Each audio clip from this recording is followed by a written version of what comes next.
Most of us want the same things from life: a good job, a nice place to live, and time with people who love and care about us. Although this seems ordinary, typically many people with disabilities have had limited options, low expectations, and little or no vision for their future. Person-centered planning is a process of bringing people together in partnership to develop and take the next steps that are significant for the person to move towards their vision or dream.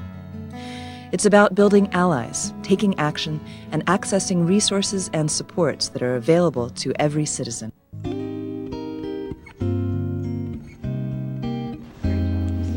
You have 3 jobs? Mm-hmm. Oh my gosh.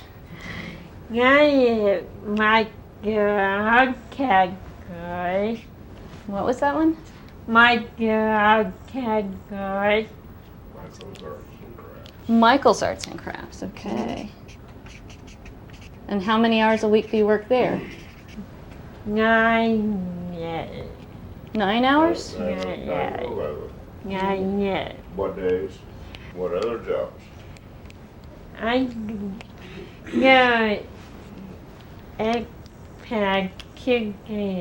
Jennifer has been here, I believe, a little longer than 8 years. Jennifer's duties at ICPAC have a wide variety. She ranges from delivering daily mail to making sure our recycling gets taken care of. She's just come to be such a part of this place and something I look forward to come in here and be able to talk to her and laugh with her. As Jennifer and Jim renew their circles to pursue new dreams, they will share their stories on how person-centered planning worked to make their earlier dreams of living in their own apartments a reality. Jim has a lot of dreams, and he's expressed for a long time that he would be very happy in his own home. I'm willing to help out with anything that I can do to get him in his own home and whatever Jim wants to do. Tell me about it. I want to be around here where I'm right now, around people who. I'll find one on the corner over here. You like the idea of being on a corner? Yeah. Okay, on a corner lot? Yeah. The same principles of person-centered planning can work for everyone. However, each person will be faced with unique challenges along the way. I think person-centered planning can be a very effective process for helping people to accomplish their goals. I've actually used the plan for people with and without disabilities. It is not a disability-related process, although I think in the disability field, quote, we're using it a lot. I think that it can help for the first time in many people's lives. It can help them create their goals, identify their goals, and achieve them in the way that they want to achieve them, so they can have an active life, they can develop friendships, they can go the places they want to go, they can take the same risks the rest of us take, they can be tired because they've got too much to do, as Jennifer seems to have right now. They can wish for more time alone because they're too busy, which is just not what we see for a lot of people with disabilities. They lead lonely lives, isolated lives, lives where they're not making choices about where they go and what they do. We're not asking, do you want to fit into slot A or slot B? We're saying, what do you want in your life? What kind of outcomes would you like? Where would you like to live? Where would you like to work? Who do you want to go play with? Who do you want to have a relationship with? Who do you want in your life? What kind of people? What do you want to do for recreation? It's a lot different than saying, would you like to go to, and then giving them one choice or two choices. So it's a real different approach. It's a much more open-ended, questioning kind of approach rather than telling kind of approach. We're really asking people what do they want and then trying to help them get at that. What kind of, have you thought about whether it's a house or a condominium or an A-frame or two-story, or what's it look like? Well, what house? The big one. In our day-to-day work supporting people with disabilities to make decisions, John O'Brien, a pioneer in the disability field, suggests 5 outcomes as a way to continuously evaluate our work and the decisions we make. Community presence, being seen in ordinary places that are typically shared by others. Community participation, being part of a growing network of personal relationships that provide opportunities for close friendships and can only occur when there is a regular presence in everyday settings. Respect. Having a valued place among a network of people and valued roles in everyday life. Competence. Individuals must have the opportunity to perform activities that are meaningful and useful with whatever level or type of assistance is required. Choice. Providing individuals ample opportunities to experience decision-making in both small, everyday matters and in large, life-defining matters. These outcomes are particularly important for individuals who have difficulty expressing themselves, knowing what their options are, or having someone speak on their behalf. Whether they express it or not, everyone wants a life that is meaningful and rich in relationships. John O'Brien's 5 outcomes help us identify what it is that makes everyone happy and content and self-fulfilled in whatever ways. Unfortunately, because as a society we don't have an image right now that's fully developed for how people with disabilities can be involved in their communities and the types of lives they can lead.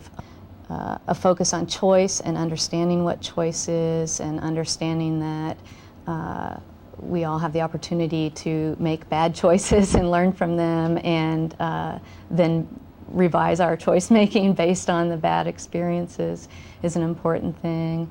That just mere participation with friends and family in community events so that we're meeting new people and having different opportunities. Respect from others. Again, they're also obvious when you articulate them or when you verbalize them, but they're not for many people. They're not for many people with disabilities and others who are marginalized in our society. Before beginning a person-centered process, there are a few things to consider, such as, does the person want something different? Maybe more friends, maybe to be more included in their school or community. Maybe a different living arrangement or job. Is there a group of people who are committed to making the change happen? Is there someone to champion this effort and ensure something does change? And is there someone who will assure the voice of the person is heard? This was a really good time to plan for Jennifer because she had talked for quite a while about getting her own apartment. And it seemed as though the time had come when we knew she was serious and we knew it was time to do this. Her running around the house grumbling that she needed a bigger bedroom and a bigger bathroom. And it was Dixie from there, you know, and how about a living room and, you know, the rest of it, you know, and so, and she just kept this up in terms of, you know, wanting her own apartment. People may communicate both their happiness and unhappiness through actions and behaviors. We need to be good listeners as well as good observers. Jim's planning began as a result of him confiding with coworkers about his unhappiness with living in a group home and having nothing to do. Want to live in a group home. You don't have no purpose in the group home. You have a roommate coming in and out. You have to go with them every time you go out somewhere. You have to go with them all the time. I like peace and quiet. Jim was very unhappy at his group home and was very much interested in living on his own. And I saw no reason why he couldn't do that. Jim's family was hesitant about him living in his own apartment. They worried about his ability to live on his own without 24-hour supervision and were fearful of him losing his group home slot if things failed. Because Jim's family lives far away and was unable to attend his circle meetings, the circle developed strategies to alleviate the family's fears. Well, initially the circle made some calls to Jim's family to introduce ourselves and kind of explain what the person-centered planning process was. Then there was an initial meeting where we met the parents and introduced ourselves so they could put a face to our names. After that, there were a couple videotapes made of the circle meetings so they could see the number of people that were here to support Jim and the way the process worked out. While Jim's family participated in the process long distance, Jennifer's family was present and supportive in helping her drive the process. However, they did have some concerns about how things might work out, and like most families, had difficulty letting go. There was a lot of planning that went into her leaving. And as those are the feelings when you, if you will, you had time to stop and think about and reflect, do I really want to do this? Well, you knew you had to. We thought that she was ready. I thought that I was ready. Until I come right down to it, that I realized that I probably wasn't as ready as she.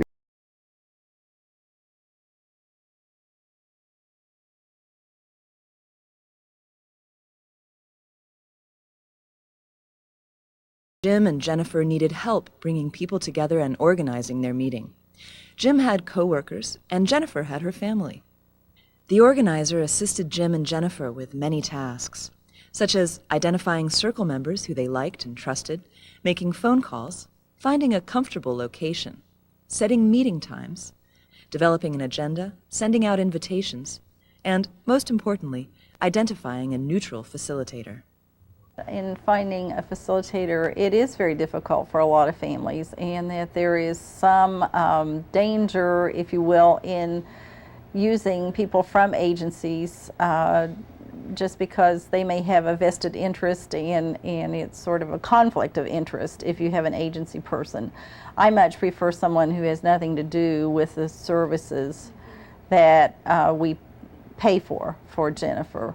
You can ask agencies if they know of other people. Maybe another agency that's not serving your child might have someone, maybe they could trade being facilitators. I think a facilitator has a lot of different roles, and those change depending on the circle and the dynamics in the circle. But largely their role is to help the members of the circle gather information and to synthesize that information in a way that is meaningful and makes sense for the focus person. I think generally it's someone who's comfortable, who listens well, who is willing to kind of cross the line and take a risk if humor is what is needed with the group to get over a difficult situation, or who can make the group comfortable with tears when those occur, and they will occur, or anger. Often what is discovered in starting a circle is there may not be anyone to bring together around a person, other than a few paid staff members and possibly a family member. Enlisting people who can contribute becomes one of the first challenges for the circle.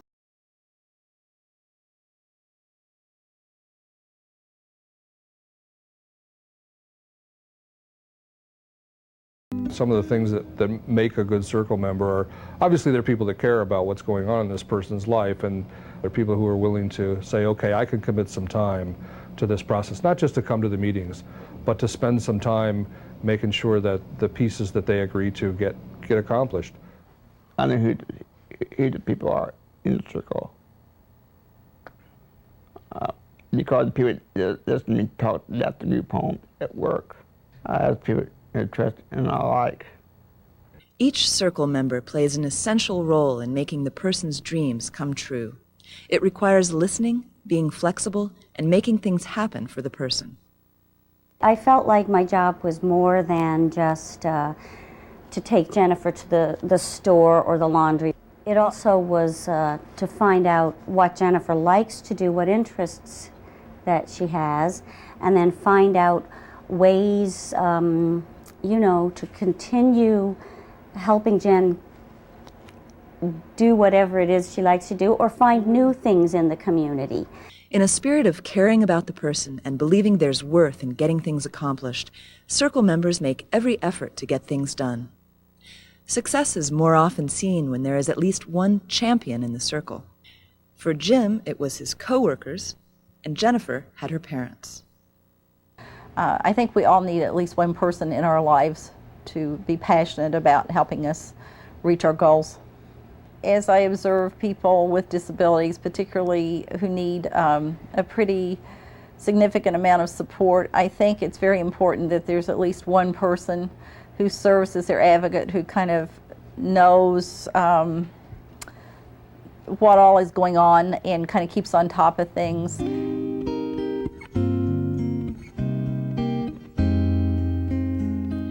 There are a number of person-centered planning tools from which to choose. All strive to accomplish a vision for the future while using colorful maps to help the team look at the information. Students down, right? Yeah, Okay, so a few or none or what? not too many. Not too many students. Okay.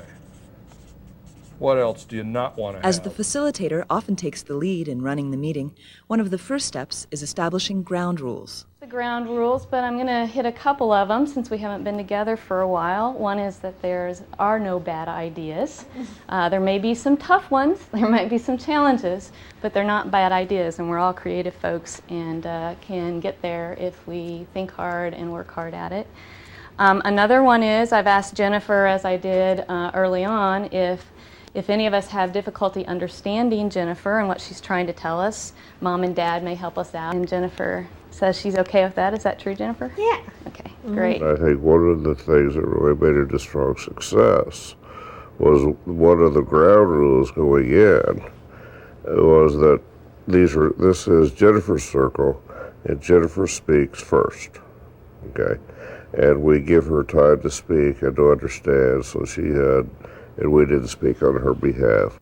Ground rules are an important piece of any facilitation, but I think particularly when we're trying to move from system-centered kinds of approaches to person-centered kinds of approaches, it's setting some ground rules, making sure, again, issues, questions are addressed to the individual, the focus person, making sure that there's a good mix of people in the room, making sure that we're focusing on what the individual wants. It's real easy to get into old habits and old ruts of telling the person what they're doing wrong as opposed to where they'd like to go and what they'd like to be doing. While the ground rules set the stage for the process to begin, the maps are useful to learn about the person's preferences and what is important. Maps are also flexible and can be made to address specific needs of individuals. You're gathering information about the relationships the person has, where they go now, what makes them happy, what kinds of things they have choices. I think the maps are useful in that, first of all, they document the information as you're gathering it in a way that everyone sees it, which gives everyone access to the information and control in the meeting, which is not true. Traditional meetings, you often have one person at the head of the table taking notes. You're never quite sure what they're writing down, if they've captured what you've thought about, what you tried to convey, what you said, or if they're commenting on your bad behavior at the meeting. The maps create a setting where everyone has the same information. They're just simply more exciting, more fun, and more interactive. We can use language, or we can throw the language out and simply use the images, which is a nice thing to do with folks that aren't language oriented. The other nice thing is when you've got maps up, when you're working with a person, you're in that discovery phase of who they are. You begin to get a real image of who this person is and what their life is like and what their life has been like and where they'd like to go with it. One of the things we do is ask, is this okay? Turning back to the person saying, is this okay? To the individual, and if they say, no, it's not okay, we can take it off. Again, it's their map, it's their plan, it's their future, it's their life, and we want to make sure that it's consistent with their image of what that is. And you like friendly neighbors, so you can hang out with your neighbors once in a while. Some of the things you don't. Are all those right? Yeah. That's what we need in it? The person-centered planning process has little meaning unless the circle members have committed to take action. Our meetings really were just a launch-off point for people to go and do and accomplish the work that needed to be done to help Jim move out of his group home. We had to begin to explore where Jim wanted to live in the community and what were the parameters of the costs, what were the need in terms of support, who might be in a support role, did Jim need roommates. We also had to address the funding issues with the state to make sure that those pieces were in place for Jim. So what often happens is I end every meeting with an action plan. I identify what the plan is. It can be baby steps toward a goal. It can be a big step, and who's going to act on it and the date by which they're going to do that. I should put a time on it. Yeah. In 2 weeks, before the end of July. Honey. 2 weeks? Yeah. Think so? hopefully in between times you've got people making phone calls, filling out applications, going to movies, whatever it is that was part of the plan. You've got agency staff who are not just helping someone go to the YMCA, but also figuring out how it is they support them in making friends at the YMCA and introducing people and making those kinds of connections, so that at the next meeting you're gathering information about that. You're talking about if there are others you want to invite, either as part of the formal circle or just to work a little more at involving in the focus person's life. Over the period of months, I collected a lot of pictures of Jennifer doing things that she likes to do. So what I ended up doing was put pictures of Jennifer in activities that she's currently involved in. And then on the next poster, we had things that could represent what Jennifer wants to do more of. The essence of person-centered planning is not the maps. The essence is the work that goes on by the circle members. It's making sure that we are trying to achieve the 5 pieces that O'Brien talks about, that we get them into the community, and both in terms of presence and actually being involved in wherever they are. It's not enough to simply be there, that they're actually part of the club, that they're part of the group. O'Brien once said it's not our job to dance with people, but it's our job to help them get invitations to the dance. Follow-up meetings are an ongoing part of the person-centered planning process. They are a time to review progress, brainstorm, and resolve obstacles. Meetings are also a place for renewal, rejuvenation, and a time to ask for help.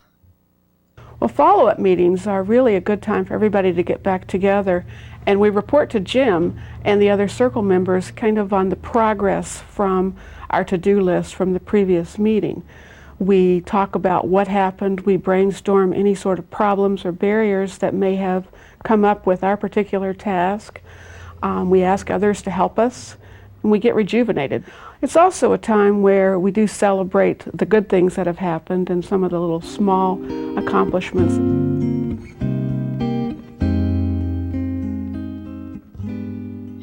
Jim and Jennifer had many meetings and both encountered roadblocks along the way, but creative people and supportive families pushed the process. Finally, after more than a year of planning, Jim and Jennifer both moved into their own apartments. Recognizing and celebrating small steps along the way helped keep the circle sustained over time. I think the kinds of things that sustain a group over the long run are that they're accomplishing something, that they come to the next meeting, and that the focus person sees and the group sees that the focus person's life is improving in the way that everyone had envisioned. There was kind of a network of celebrating in the fact that everybody was so happy for her, and became apparent, even though we had planned to do this, that we had no choice but to have her an open house. And we probably had between 50 and 60 people here in Jennifer's apartment on a rainy Saturday afternoon. Oh, God. God, everybody come here. You know, you cow picture. You gave tours all afternoon for your open house. I know. So I collect some money, and we purchased a bathroom set that she wanted, as well as a really pretty clock for the mantle on her fireplace. Also, money kept coming after I purchased everything, and so I just started stuffing it in a card, so she got a card full of money too. Myself and my daughter went over there. We had a couple people from other departments that went over there. I was amazed at the amount of people that were there. Though it appears Jim and Jennifer have a full and rich life, there is still much work to be done. Jim wants to purchase a home within 2 years, and Jennifer wants to spend more time with friends. Along with these dreams are the details of day-to-day life to work out. It was the right thing to do for Jennifer to move into the apartment, and everything's gone well. However, again, we really do a lot of behind the scenes and day-to-day things, a lot of the communication between staff, particularly since it's one of the things that's difficult for Jennifer is to communicate. One of the tough things when Jennifer moved, it just happened to be a time when she didn't have any staff that would do overnights. She had to have a lot more staff than when she lived at home. So it meant a lot of new people, and it was pretty overwhelming at first for both Jennifer and us. Life for Jim has had several unforeseen challenges. After Jim had been settled in his apartment for over a year, he received notification he had lost his waiver. And the Medicaid waiver was what provided Jim the opportunity to live in his apartment with support. Well, initially, the Circle members looked at why he actually lost his waiver. So that meant talking to people at the state level, at the local level. Jim also needed some support just to maintain his ongoing existence here. He had local providers providing the day-to-day support, and we wanted to make sure that that continued while the waiver was being appealed.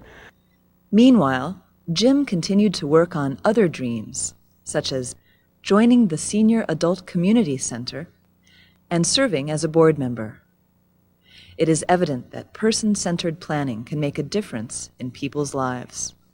Early Circle members, such as Tammy, have remained closely connected to Jim throughout the years, and even though she moved away, they still keep in touch. Jim is just, he lifts me up when I talk to him because, you know, day to day things get hectic, and Jim is always very, you know, concerned and ask about my life and ask how things are going about my family, and I just think it's wonderful that he's out on his own and has all of his friends, and he's on the go and a very busy person. Chris is Jennifer's employer, and over the years, they have grown close. My relationship with Jennifer, it means a great deal. I have come to care so much for Jennifer. It's amazing in 3 years in seeing someone and interacting with them and how much that they mean to you. Through person-centered planning, we find people aren't asking for anything extraordinary.